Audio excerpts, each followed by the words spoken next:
Salut à tous, j'espère que vous allez bien. Je vous souhaite à tous une très bonne année. On se retrouve aujourd'hui en vidéo depuis pas mal de temps. Mais sachez qu'en 2020, je vais reprendre un peu plus activement ma chaîne YouTube, refaire des vidéos plus souvent. Et aujourd'hui, on est là pour parler du Bultaco, sur lequel j'ai un petit peu avancé comme vous pouvez le voir. Donc je vais vous expliquer un peu tout ce que j'ai fait dessus, où j'en suis, et voilà. Donc dans l'immédiat, là ce matin, ce qui s'est passé, c'est que j'ai posé le moteur dans le châssis. Pour ceux qui reconnaissent, c'est le moteur qui était prévu pour ma DRD bleue à la base. Mais ma DRD bleue qui n'existe plus pour l'instant à l'heure actuelle. Donc le moteur, pour le rappel, c'est celui que j'ai fait en début d'été chez Zinzin Préparation. Vous pouvez retrouver toutes les vidéos sur ma chaîne, bien sûr.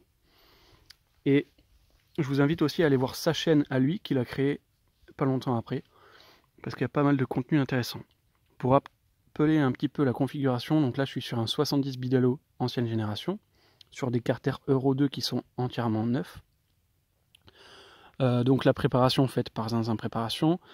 J'ai un Villebrequin Malossi RHQ Euro 3.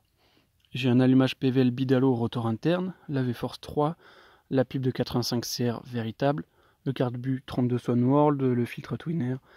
La boîte à vitesse est d'origine. L'embrayage est un New Fren. Et du coup, comme je vous le disais juste avant, j'ai un Villebrequin Malossi modèle Euro 3 avec du coup toute la transmission primaire Euro 3 aussi, qui fait gagner, on va dire, quelques petits chevaux à la différence de l'origine Euro 2, tout simplement parce qu'elle est plus légère. Et du coup, ça implique le fait que j'ai un pignon de transmission primaire Euro 3 et que donc je peux pas monter le système de refroidissement d'origine Euro 2 avec la pompe à eau Euro 2, etc. Enfin, il y a des pignons d'adaptation qui existent, mais là je l'ai pas monté, etc. Donc ça va rester comme ça, et en fait je vais monter une pompe à eau électrique qui sera située directement entre le cylindre et le radiateur. Et donc c'est pour ça qu'ici vous pouvez voir ce petit obturateur qui est d'origine Derby, qui était monté en fait sur les modèles Derby Phoenix, qui étaient des modèles de moto avec des cylindres refroidis par air, donc il n'y avait pas lieu d'avoir un refroidissement liquide. C'est pour ça qu'ils avaient fait ces petits obturateurs. Pour le reste, comme vous pouvez le voir, elle est comme ça en ce moment. Je sais plus du tout comment elle était dans la dernière vidéo où je vous parlais de la Bultaco. Il me semble qu'elle était même pas sur ses roues, que j'avais même pas installé la fourche, parce qu'il me manquait des roulements pour la colonne de direction, si je dis pas de bêtises. Donc tout ça c'est monté, la fourche je l'ai restaurée, poncée, repeinte, etc. J'hésite encore entre lui mettre une déco d'origine de DRD03 sur la fourche, ou tout simplement lui mettre des autocollants un petit peu sponsor, vintage. J'hésitais à des Michelin en fond blanc, ce genre de choses, parce que c'est un peu l'esprit que je veux donner à la moto aussi, le type des motos du championnat de France début des années 2000, ou même entre 95 et 2000. Donc là c'est pareil, toute la face avant n'a pas encore de déco. Il faut imaginer que je mettrai sûrement un ou deux autocollants ici, peut-être un de chaque côté sur le bord du garde-boue. Enfin, il y a des choses à venir, je ne sais pas trop exactement encore. Si vous voulez, un peu dans l'esprit de ce que j'avais fait déjà à l'arrière, avec des autocollants du coup qui sont complètement d'époque. Voilà, restaurer un peu ça dans cet esprit. Pour le reste, du coup, comme vous le savez, c'est un Bultaco, c'est non pas un Senda tubulaire, mais bien un Bultaco. Donc, je rappelle la différence, c'est que le Bultaco d'origine, il est monté, comme vous le voyez là, avec un brossier en aluminium, monté avec un amortisseur à gaz sur biellette. Et d'origine, il a une fourche type DRD, enfin, c'est une fourche Marzocchi Magnum en simple disque, c'est pas celle qui est là. Mais voilà, c'est complètement différent du Senda tubulaire qui lui était avec un brossier en acier, une suspension normale, donc c'est à dire que le châssis était aussi différent parce que l'attache de la fixation n'était pas là mais bien plus haut, et l'amortisseur venait se fixer sur le dessus du brossier en acier. Les jantes étaient en 12 sur le Senda alors qu'ici elles sont en 15.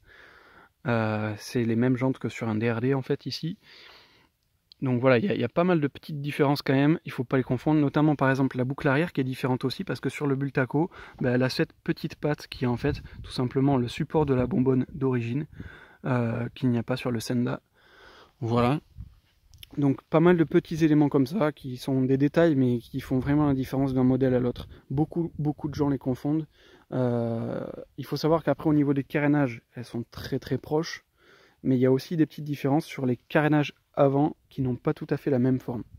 Alors moi ici ça peut être trompeur parce qu'effectivement c'est un châssis de Bultaco, mais toute la déco et les plastiques justement sont des carénages de Senda, modèle Senda R de 1995 avec cette déco blanche. Elle a été proposée dans d'autres coloris, mais là c'est le modèle blanc. Donc voilà, c'est vraiment l'esprit moi que je veux y donner comme à l'époque, à peu près. Donc voilà. Petite anecdote pour ceux qui ne le savent pas, la selle qui ici est une selle neuve d'origine, en fait les selles d'époque chez Derby étaient fabriquées par la marque Technocell. Technocell faisait beaucoup de selles d'origine pour différentes marques. Et ici, en fait, ça peut se remarquer, si vous le voyez, je vais vous montrer, voilà.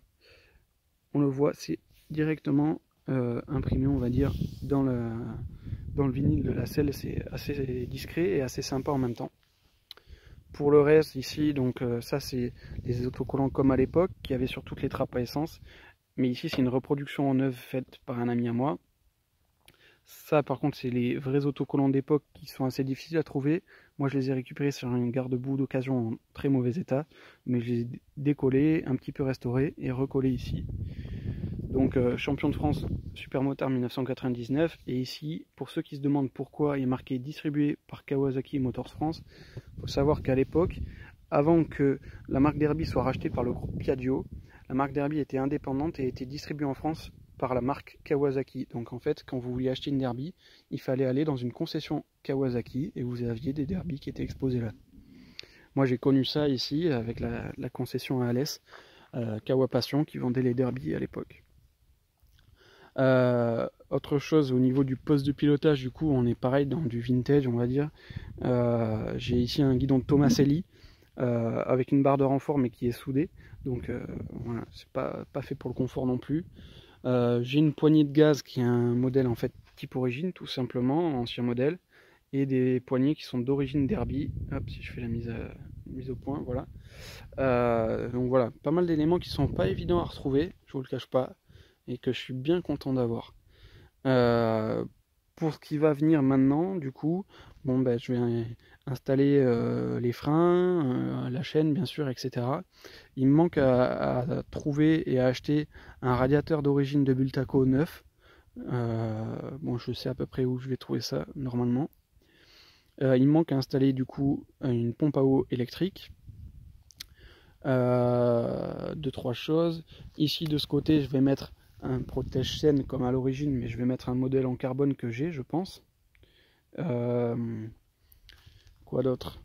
Il faudrait que j'arrive à trouver une béquille d'origine de Senda tubulaire qui sont différentes des béquilles d'origine de Derby normaux, il me semble du moins. Il faudra que je vérifie quand même. Voilà, différentes petites choses. J'ai bien sûr encore tout ce qui est bobine, CDI à fixer. Puis plein de petits détails à régler. Voilà. Il y en a beaucoup qui m'ont dit aussi qu'ils trouvaient que le garde-boue avant était trop long. Alors il faut savoir que tous les carénages en fait sont d'origine, sauf la face avant justement. Le garde-boue et la plaque rose sont des modèles adaptables qui ne sont pas d'origine Derby, parce que c'est à peu près introuvable. Donc j'ai pris des choses que j'ai trouvées qui s'en rapprochent le plus possible, notamment au niveau du look, on va dire, mais aussi au niveau de la couleur, parce que les plastiques blancs, entre guillemets modernes, n'ont pas du tout cette couleur comme ici, qui est un petit peu jauni, qui était le blanc de l'époque en fait. Donc il y a des choses pas évidentes à retrouver. Je pense pas que je le raccourcirai. Il faut savoir que les motos à l'époque avaient quand même des garde-boue assez longs, même en supermotard. Et je pense qu'une fois décoré, entre guillemets, ça passera un peu mieux. Là, c'est vrai que ça choque parce que le garde-boue est tout blanc et qu'il n'est pas du tout habillé. Voilà, on a fait un petit peu le tour. Je vais continuer de bosser sur la moto ce week-end, je pense. Et ben, s'il y a lieu d'en avoir un, peut-être que je vous tournerai même un deuxième vlog demain. Je sais pas du tout. En attendant, j'espère que cette vidéo vous aura fait plaisir, que vous êtes content de me retrouver sur YouTube, et je vous dis à très bientôt. Ciao, ciao.